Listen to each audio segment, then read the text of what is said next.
Imagine a cold case from colonial times being solved more than 400 years later. That's exactly what happened when the skeletal remains of a boy were found in a hidden grave located in Anne Arundel County. And one of the things that occurred over time was a change between pipes that didn't have a heel and pipes that had a heel. And you can literally tell by the ratio of these two that you're somewhere around 1670. In 2002, archaeologists researching Maryland's lost towns from colonial times stumbled across an extremely rare find on this sod farm near Annapolis. Buried underneath a layer of ash, animal bones, and bottle and ceramic fragments lay a human skeleton. This is the actual site where the Levyneck boys' remains were found. Over in the north section of the cellar here was where archaeologists excavated the skeleton. Eric Cullen first discovered the skull and other remains in the 17th century cellar located at a site called Levyneck. Well, we wanted to know, I guess, first what happened to this person. Was he murdered? Was he someone's loved one? I mean, we figured probably not, since he was thrown in the bottom of a trash pit. But we just really wanted to find out who that person was and try to solve the mystery. Shortly after the discovery, the archaeologists contacted forensic anthropologist Doug Owsley with the Smithsonian Institution. Through analysis, Owsley determined that the Levyneck boy was of European descent and about 15 to 16 years old at the time of his death. One of the things, for such a young man, he already has herniated discs, part of his vertebra. They're showing compression, wedging. They're showing compression of the disc space into the body of the vertebra, so he's carrying loads that are really heavier than he's built to do. Owsley concluded that the young man was most likely an indentured servant, one who suffered from tooth decay, infection, and a poor diet. An indentured servant, you were required to work like a slave for 6 or 7 years, and the owner knew that when your time was up, you were leaving.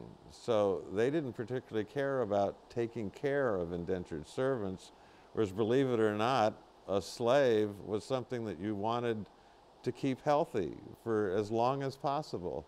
An indentured servant, you wanted to get as much out of him in the 6 or 7 years as you could before he'd leave. Indentured servants were quite common for Europeans traveling to the New World, but what was unusual about the Levyneck boy was his burial in a cramped, shallow grave in the corner of a cellar with a trash pile covering it. The milk pan used to dig his grave was resting on his rib cage. It's more than 400 years later. Have you determined that he was murdered? Well, there's certainly enough evidence of trauma that something happened that got out of hand. I don't think it was necessarily whoever he was probably working for, whoever he was indentured to, necessarily intended to kill him, because that's a tremendous loss of value in terms of the whole process of indentured servitude. But something happened, plus he was a little bit debilitated. He had a sickness going on. And from that, then they went to steps to disguise his death. And tomorrow we'll take you to the Smithsonian's Written in Bone exhibit, the place where the lost boy's skeletal remains are being displayed. This fellow is a migrant farm worker. Forensic anthropologist Doug Owsley analyzes bones and artifacts to crack historical mysteries. In the case of remains found at a site near Annapolis, he determined that the teenage boy was an indentured servant of the mid-17th century. In the laboratory, we will begin an analysis to determine the person's age and sex, their ancestry. We could tell that he was European ancestry. One of the things that we can do is, from a small amount of bone, we can tell where they come from. And so in this instance, we would test his bone chemistry to determine what he's eating, and could determine that he had a European diet. At the Smithsonian Museum, Owsley and his team have collected more than 30,000 specimens from around the world, a collection that spans many long corridors. As curator of an exhibit called Written in Bone, Forensic Files of the 17th Century Chesapeake, Owsley knew that the skeletal remains of the Levyneck boy would be a perfect fit. He is the story of the indentured servant. He's someone that lived his life, brief life, and nobody ever wrote a word about that life that has come down to us today. So it's an opportunity for us to look at those bones and really talk about him as an individual and what happened to him. In a unique collection of rare bones and artifacts, archaeologists have been able to learn what life was like along the Chesapeake in colonial times. If you had tobacco, the world would beat a path to your door because everyone wanted tobacco. It was the way to get rich, growing tobacco. So they obviously had all of the stuff you see is imported.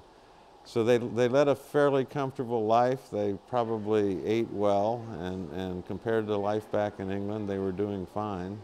The exhibit gives the public a chance to hear the stories of everyday people, the unsung heroes that you don't read about in history books. At the exhibit, young people get some hands-on learning about ancient bones in the Forensic Anthropology Lab. We have real human bones in here and objects that are part of forensic cases, and they can try their hand at trying to solve the case as much as they can. As for the Leatherneck boy, his remains lie in repose, a centerpiece of the exhibit. I feel sorry for what he went through. It's a rough life back then. But I think if he could come back now and see everything that's happened, the fact that this exhibit has come out of bodies that have been, found throughout Maryland and Virginia, and see the progress that's been made to tell his story and what happened, what life was like. I think that's pretty neat. I like that.